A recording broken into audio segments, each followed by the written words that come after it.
سرخط خبرهای مهم. روسیه 5 ساکن ونج را به تاجیکستان استرداد کرده است. فقط 14 نفر زائرین هنگام ادای حج. و ناتو به حالت آماده باش در آوردن سلاح‌های هسته‌ای‌اش را بررسی می‌کند.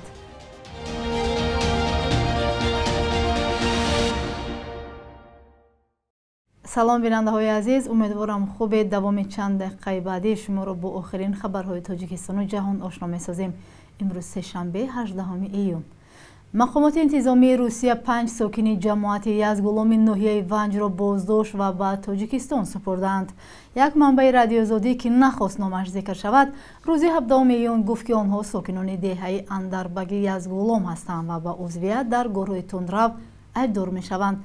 با گفته همصحبت رادیوزادی، آنها آخر ماه مای در روسیه بازداشت شده بودند ولی هفته گذشته به تاجیکستان استرداد شدند. اسم آنها در اختیار رادیوزادی هست ولی به خاطر احتمال بیگناهی شخصیتشان آشکار نمی شود. روز 16 می امسال مقامات امنیتی تاجیکستان بیش از 30 ساکن جماعت یزدگولام ونج را برای آمادگی به خرابکاری بازداشت کردند. مقامات رسما بازداشت گروه از ساکنان ونج را شرح ندادند ولی منابع رادیوزادی گفتند که برخی بازداشت شده ها در همکاری با گروه های تندرو در آن سوی مرز یعنی افغانستان گم‌آور هستند. همصحبتان رادیوزادی گفتند افرادی که به تازگی از روسیه استرداد شدند در همکاری با بازداشت شده های ماه می متهم می شوند. نظر بازداشت شده ها و نزدیکانشان به عیبنامه مقامات معلوم نیست. در همین حال رسانه‌های روسی از بازگردانیدن 10 شهروند تاجیکستان از روسیه خبر دادند. سامانه اورارو که اساساً اخباری مربوط به منطقه اورال روسیه را نشر می‌کند، با تکیه به منابع نزدیک به مقامات حفظ حقوق نوشته است که مقامات امنیتی شهروندان تاجیکستان را در فرودگاه روشنای تیومن باز پس گرداندند. به نوشته این سامانه، مقامات آنها را در همکاری با حرکت در روسیه ممنوع طرز حیاتی محبوس یکگونه است ایبدار کردند. اما این خبرگزاری هیچ دلیلی از ایبنامه نآورده و هم عاید به شخصیت بازپس فرستاده شدگان و به کجا بازگرداندن آنها معلومات نداده است. پس از تجاوز روسیه به خاک اوکراین، مقامات روس فشار بالای روزنامه‌نگاران آزاد و خبرنگاران رسانه‌های خارجی را افزایش دادند. چند ژورنالیست بازداشت و زندانی شد. تهدید و بدنامسازی خبرنگاران آزاد همچنین در این کشور ادامه دارد. همکارم شادمانی یتیم گزارشی صدای آمریکا را تقدیم می‌کند. پس از 12 سال کار، هاویر کولас خبرنگار نشریه اسپانیایی ال موندو در مسکو به وطنش برگشت، اما نه برای مهمانی. او یکی از خبرنگاران خارجی در مسکو بود که مقامات روس اول ماه ایون از روسیه بیرونش کردند. روزنامه‌نگاران خارجی تحت تحریمند. مهلت روادید ما را که پیشتر 1 سال بود 3 ماه کردند. من در روی خط سیاه بودم که ویزام تمدید نمیشد و امکان طولانی در روسیه ماندن نداشتم. روسیه میگوید خبرنگار را پیش نکرده است. مقامات روسیه گفتند که هاویر کولас هنگام درخواست ویزا خطا کرده است. بهانه بیرون کردن چند خبرنگار دیگر هم چنین بوده است. به نظر می رسد که برای روسیه گرفتار جنگ مطبوعات آزاد لازم نیست و مقامات برای حق دانستن به نام عملیات نظامی در اوکراین از نیروی مبلغان استفاده می کنند. امانوئل گرینسپان خبرنگار نشریه فرانسوی لموند میگوید او را پس از نشر یک مقاله‌اش درباره احتمال دست به غصب‌کاری زدن پوتین در سال 2019 از این کشور خارج کردند. از آن زمان گرفته او به کار سخت همکسبانش در روسیه توجه میکند. از نگاه من برای روزنامه‌نگاران در روسیه آزادانه خبر نوشتن ناممکن شده است. بازداشت و زندانی میکنند. قانون اگنت خارجی برای اکثر روزنامه‌نگاران رسانه‌های جهانی در روسیه فشار سخت‌تر آورد.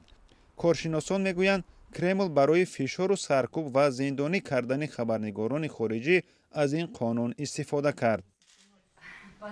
السو قرمشeva خبرنگار رادیوی آزادی با بهانه آنکه خود را همچون اگنت خارجی ثبت نام نکرده است 8 ماه باز زندانی است. رادیوی اروپای آزاد رادیوی آزادی عمل مقامات روس را خلاف قانون می‌دانند. алсу яке аз ду рӯзноманигорони амрикоӣ аст ки дар зиндони Русия ҳастанд. Иван Гершкович, хабарнигори нашрияи The Wall Street Journal, моҳи марти соли 2023 боздошт шуд. мақомоти рус ӯро ба ҷосусӣ айбдор карданд. наздикон ва ҳамкоронаш онро сохта медонанд. зиндонӣ кардани Иван ва рондани рӯзноманигорони дигар авҷи таҳдиду фишор ба рӯзноманигорони озод дар Русия буд. ин як муқаррароте ҳаст ки рӯзноманигорон аз замони ба қудрат расидани Путин бо он кору зиндагӣ карданд. шумори рӯзноманигорони расонаҳои хориҷӣ дар Русия рӯз то рӯз камтар мешавад. онҳое ки боқӣ мемонанд бо тарс пинҳонӣ кор мекунанд. рӯзноманигори озод дар Русия ё аз ин кишвар ронда мешавад, ё ояндаи торику зиндон ӯро интизор хоҳад буд. вазъе ки дар ояндаи наздик беҳбудие дар он дида намешавад.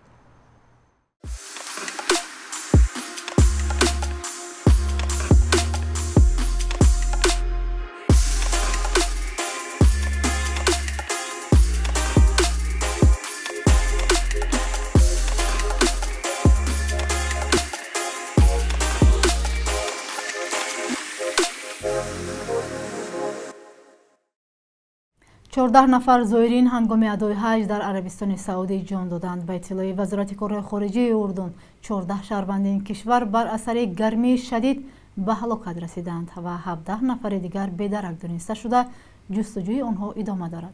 سازمان هلال احمر ایران نیز مرگ 5 زایر ایرانی را تایید کرد ولی مشخصاً درباره چگونه فوتیدن آنها خبر نداده است. مراسم امسال حج روز 14 ایون آغاز شده روز چهارشنبه 19 ایون به انجام می‌رسد. مقامات عربستان سعودی میگویند سال جاری بیش از 1,800,000 نفر در مراسم حج شرکت خواهند کرد. همه ساله هنگام ادای حج برخی از زایرین در نتیجه ازدحام و یا سوختار در خیمه‌ها جان خود را از دست می‌دهند، ولی سبب اساسی فوت بیشتر زایرین گرمای شدید گفته می‌شود. ولادیمیر پوتین رئیس جمهوری روسیه با سفر 2 روزه عازم کره شمالی می شود. کرملین خبر داد که سفر پوتین امروز 18 ایون آغاز خواهد شد. انتظار می رود ولادیمیر پوتین با رهبر کره شمالی کیم چن این دیدار کند. گسترش همکاری مسکو و پخینیان در بخش نظامی از موضوعهای اساسی صحبت گفته می شود.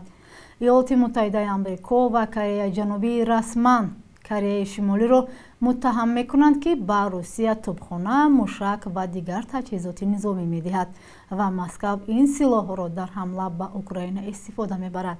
با گفته آمریکا و کره جنوبی، کره شمالی در عوض از روسیه تکنولوژی‌های اساسی و هم کمک دریافت میکند. کره شمالی و روسیه دعوای کره جنوبی را درباره ارسال سلاح به مسکو و نقض قطعنامه‌های شورای امنیتی سازمان ملل را رد میکنند.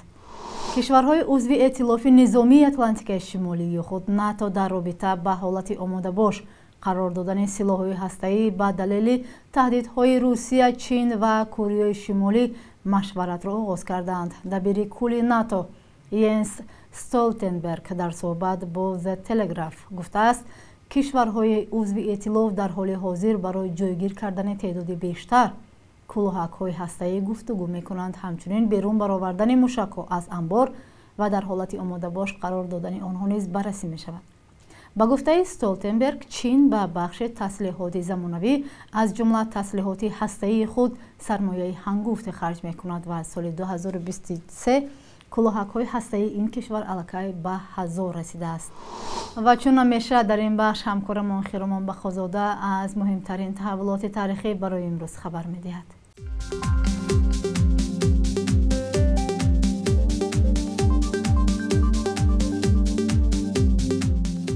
18 июни соли 2015 фаъолон гуфтанд Шабнам Худойдод ва як узви созмони дар Тоҷикистон мамнӯи гурӯҳи 24 бар асоси талаби мақомоти тоҷик дар Беларус боздошт шуд. Худойдодова 30 сола барои интиқодҳояш аз ҳукумати Тоҷикистон тавассути интернет мавриди пайгард буд ва 8 моҳро дар боздоштгоҳи Беларус пушти сар кард. 18 июни соли 2008 садҳо сокини шаҳри Хорух ба нишони эътироз аз вуруди нирӯҳои қудратӣ ба маркази маъмурии вилояти мухтори Кӯҳистони Бадахшон ки баъди як моҷаро миёни додситони вилоят ва фармондеҳи собиқи мухолифин сар зад дар маркази шаҳр гирдиҳамоӣ карданд. мақомот гуфтанд нерӯҳо дар остонаи сафари президент ба минтақа сафарбар шуданд, вале фаъолони маҳаллӣ инро талоши саркӯбии мухолифон ва тарсондани мардум номиданд. буҳрон баъди чанд ҳафта ва музокираҳо аз байн рафт. 18 июни соли 2012 гурӯҳи 8 нафараи пиёдагарди зоирони тоҷик дар балх бо раҳбари ин вилоят Ато Муҳаммад Нур мулоқот кард. Абдулазиз Раҷабов, маъруф бо номи Ҳоҷи Пиёда, аз соли 2006 ба ин тараф танҳо ва ҳам дар раҳбарии гурӯҳ ба ҳаҷ ва дидани дигар нуқтаҳои ҷаҳон меравад. Дар сафарҳояш талош мекунад бо маъруфтарин чеҳраҳои он кишварҳо ҳам дидор кунад. бонки миллии қурби асъори хориҷиро барои имрӯз чунин таъин кардааст: 1000 рубл баробар аст ба 119 сомон, 100 евро ба 1150 сомонӣ ва 100 доллар ба 1075 сомонӣ вазн карда мешавад.